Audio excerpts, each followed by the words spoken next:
Salam sejahtera bagi kita semua. Om Swastiastu, Namo Buddhaya, salam sejahtera.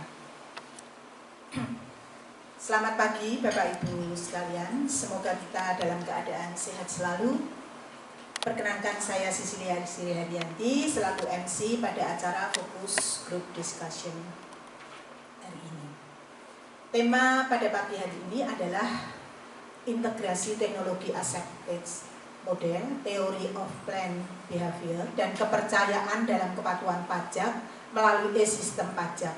Studi empiris UKM di Semarang Raya.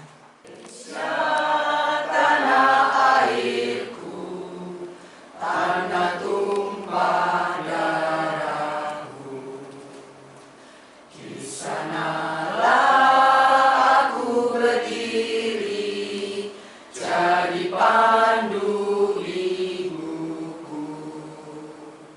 Assalamualaikum warahmatullahi wabarakatuh. Selamat pagi, salam sejahtera untuk kita semua. Yang terhormat Bapak Gading Trisakti Susilo Murti SAK MM dari Kantor Pelayanan Pajak Pratama Semarang Barat yang sudah hadir. Yang terhormat Ibu Dr. Hikmah SEMSI dan yang terhormat teman-teman dari UKM Kota Semarang. Warahmatullahi wabarakatuh. Mari pertama-tama kita panjatkan puji syukur kehadirat Allah Subhanahu wa Ta'ala yang sampai pada hari ini kita masih diberi banyak-banyak kenikmatan, terutama adalah nikmat sehat, nikmat sehat. Setelah saya melakukan penelitian ini, kenapa saya kok mengambil tema ya? Temanya itu kok integrasi teknologi asset-based model, teori of plan behavior, dan kepercayaan dalam kepatuhan pajak. Karena orang melakukan apalagi ini kan ada teknologi baru ya, itu mengenai sistem pajak yang tadinya itu secara manual, tiba-tiba ada secara elektronik gitu ya, secara elektronik atau teknologi untuk pembayaran pajak. Nah ini bagaimana? Gitu? Apakah ini akan berpengaruh terhadap perilaku bagi wajib pajak atau tidak? Nah, kemudian yang kedua, teknologi asset model ini sering digunakan untuk meneliti apakah teknologi baru itu bisa diterima oleh pengguna atau tidak. Apa sih yang mempengaruhi pengguna itu supaya dia itu bisa menggunakan teknologi baru? Jadi di sini tujuan dari penelitian itu adalah untuk mengetahui faktor-faktor yang berpengaruh terhadap perilaku penggunaan e-sistem pajak. Jadi yang pertama itu bahwa yang mengatakan pelaku. Jadi seseorang itu mau melakukan perilaku itu mesti ada dasarnya niat. Jadi Bapak Ibu itu kalau misalnya gini, Bapak Ibu kan pelaku UKM.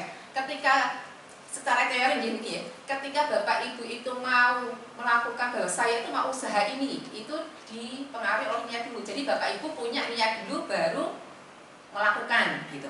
Nah, niat itu dipengaruhi apa? Dipengaruhi oleh sikap. Ya, jadi sikap kemudian dipengaruhi oleh pengaruh lingkungan. Kemudian di sini ya, saya melakukan penelitian ini didasarkan mau saya lakukan di mana? Karena yang di ACC itu ada wilayah Semarang Raya. Semarang Raya itu kan terjadi kota Semarang, Kabupaten Semarang, Kabupaten Demak, dan Kabupaten Kendal. Jadi kita ambil 4 kabupaten. Usianya nih Bapak Ibu. Untuk usianya itu sebagian besar itu berada di 35 sampai 44 dan 45 sampai 54. Ini kan masih produktif sekali. Kemudian untuk pendidikan, sebenarnya untuk pendidikan bagi UMKM itu juga sudah lumayan, sudah tinggi. Saya lihat sudah tinggi karena di sini sudah tidak ada yang lulus SMP gitu. Jadi minimal yang dari responden itu ada semuanya itu ada lulusan SMA gitu. Dan di sini untuk pasca sarjana itu ada 3. Di sini ada diploma, ada sarjana. Ini sarjana juga tinggi sekali, sejumlah 75. Kemudian untuk lama berusaha, di sini lama berusaha adalah 5 sampai 10 tahun. Ya, yang dari 150 itu lama usahanya ada 5 sampai 10 tahun. Untuk omset per bulannya itu adalah antara 25 juta sampai 200 juta per bulan. Nah, dari penelitian tadi ya, ini yang terpenting bahwa persepsi penggunaan itu akan berpengaruh terhadap kemudahan penggunaan akan berpengaruh terhadap penggunaan. Jadi kalau begitu kan, kalau e-sistem itu mudah digunakan, persepsi pengguna itu kan bagus dengan penggunaan sistem pajak tersebut gitu. Tapi kan ini dasarnya jadi kemudahan penggunaan itu akan berpengaruh terhadap persepsi pengguna bahwa sistem itu mudah digunakan. Assalamualaikum warahmatullahi wabarakatuh. Nah, itu terkait dengan data UKM.